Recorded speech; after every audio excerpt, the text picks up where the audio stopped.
Hey guys, how you doing? This is Logan and this is my introductory video for my new channel. The main focus of this channel is going to be on weight loss and my personal weight loss journey. So I'm going to be doing a bunch of vlogs around that, but just to give you some background as to why I'm starting to do this vlog. Listen, I wasn't always a unfit guy. I used to be very fit when I was a young lad. I used to ride bicycle. I loved it. It was one of my favorite things to do. So I used to ride my bike every day, all day, everywhere, uphill, downhill. I was super fit to the point where I could run 3 kilometers, I'll collapse at the end of the 3 kilometers, but I could do it.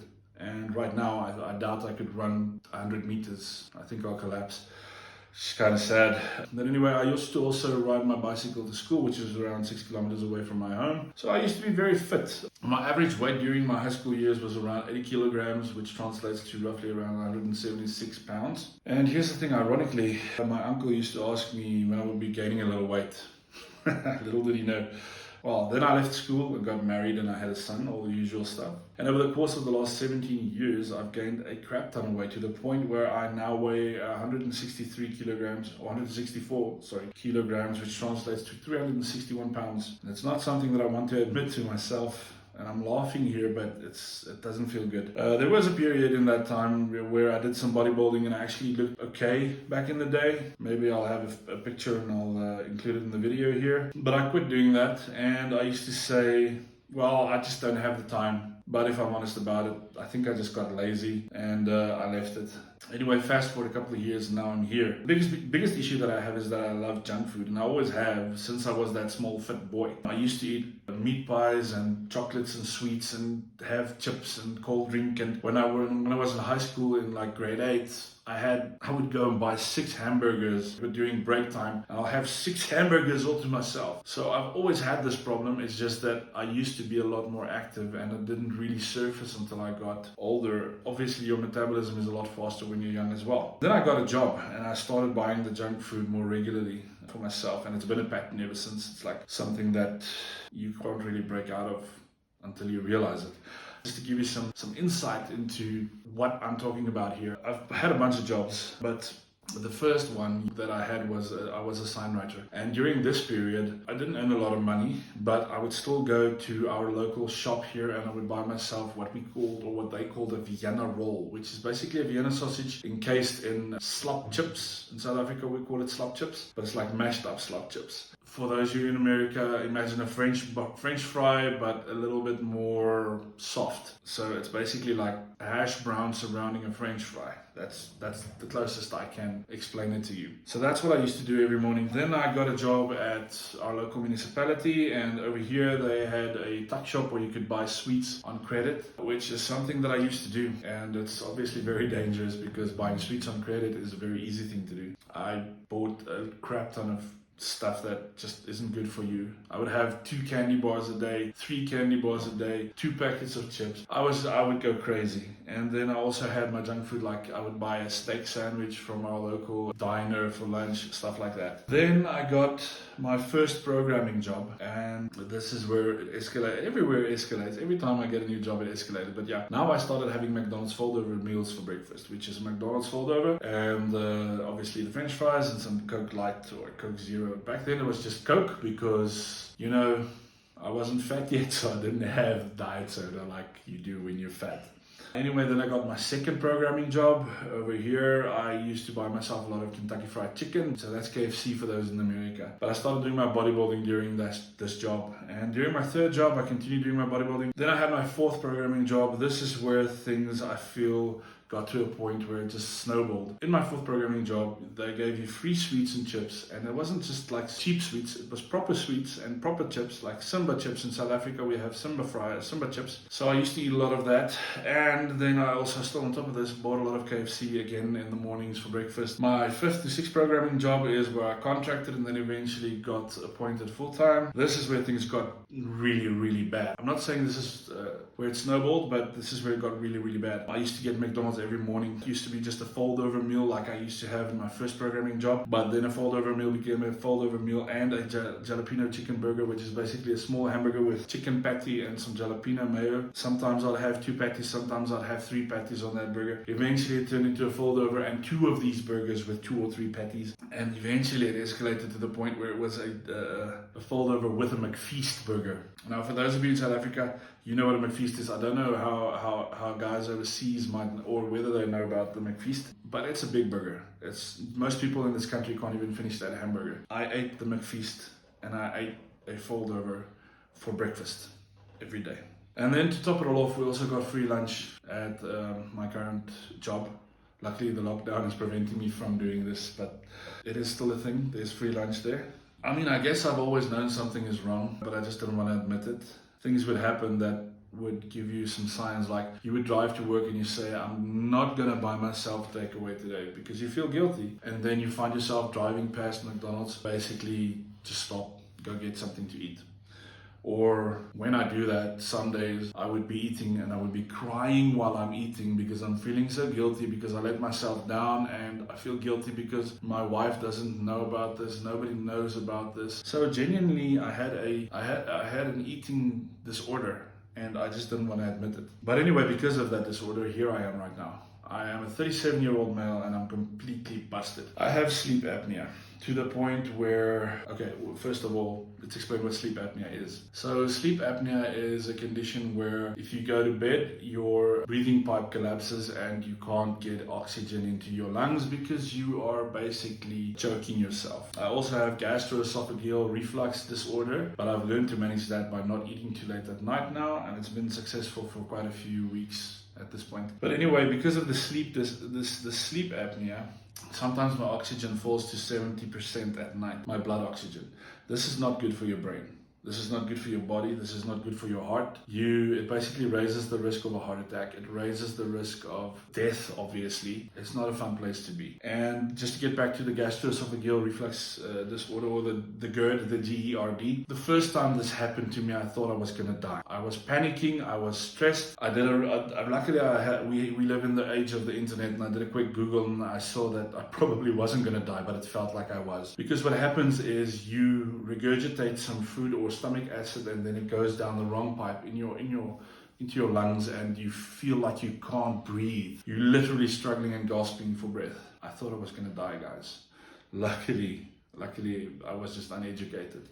But still, it's not a fun thing to do, so don't get to the point where I am, which is something that I'm going to reiterate later on. But anyway, also because of my sleep apnea, I now have insomnia, and because of insomnia, I sometimes, ironically, insomnia means that you don't get sleep at night like you should, which then ironically translates to falling asleep at random times. So I'll be sitting at my desk doing some work, and then I'll fall asleep for 10 minutes and wake up. And I'll be like, what the fuck just happened?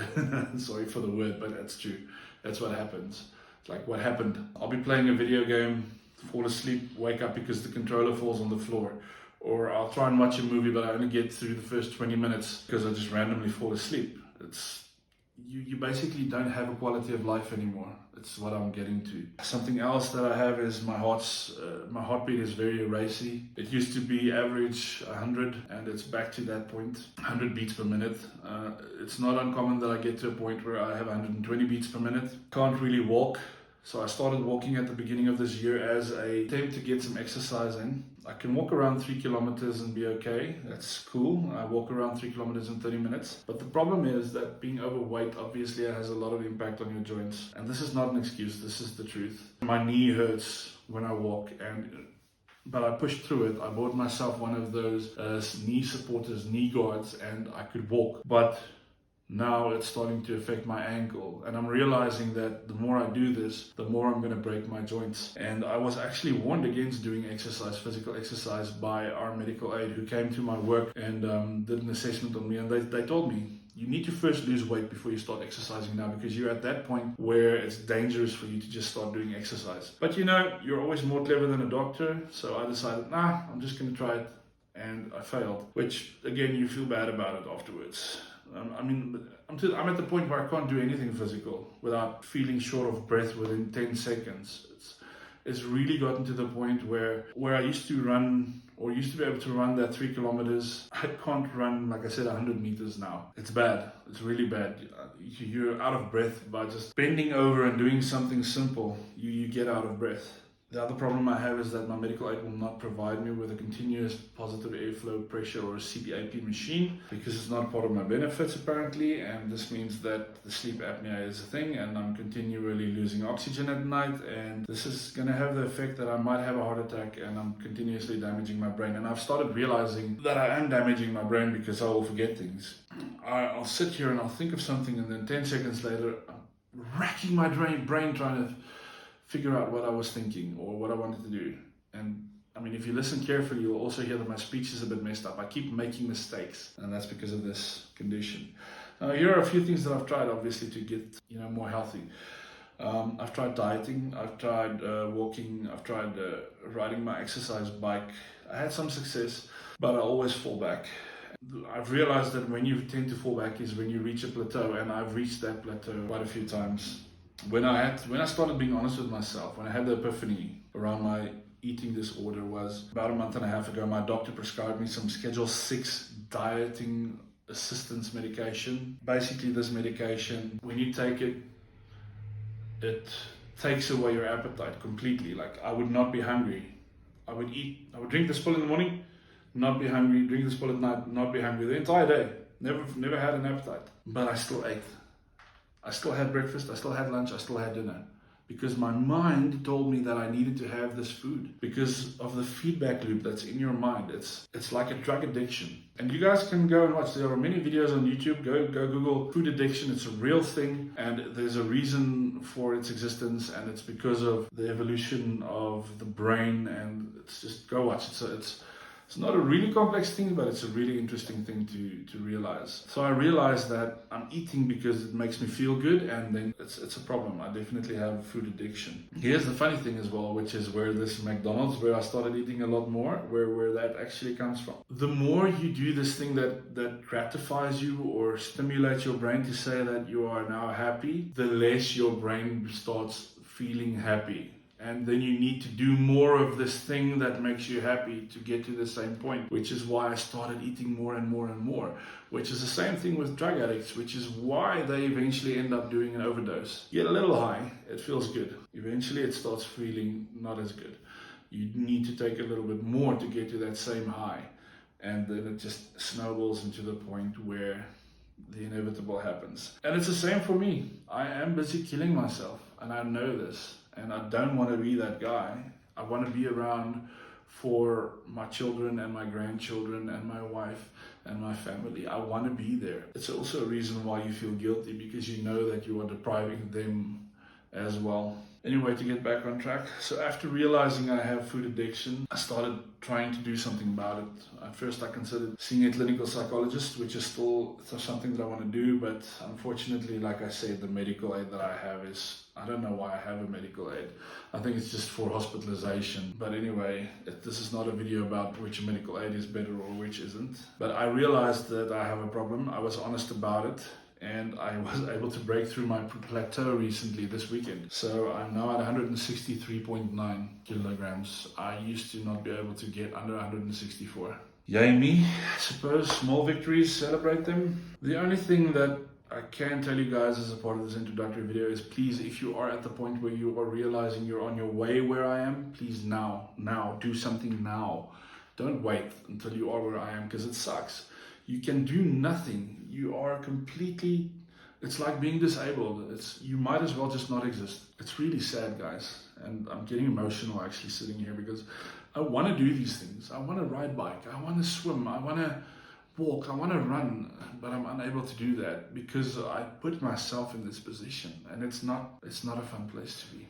Please, I'm begging you, if you're out there and you're realizing that, watching this video, if you're realizing that you have the same problem I do something now. I know this video is starting to get long, guys. I'm sorry about that, but do something now. And if you are at the point where I am and you've realized that you're addicted to food, I just want to give you some hope and motivation and tell you that you're not alone. And there are people out there who realize this is a thing. What happens is you'll tell your friends and family that you have food addiction and they'll just think that it's a physical thing. I've had many people tell me, why don't you just diet? Why don't you just take this diet? Why don't you just try this? My friend did that. Why didn't you do what my friend did? It worked for them. People don't understand it's a mental disorder and you need to work through it mentally.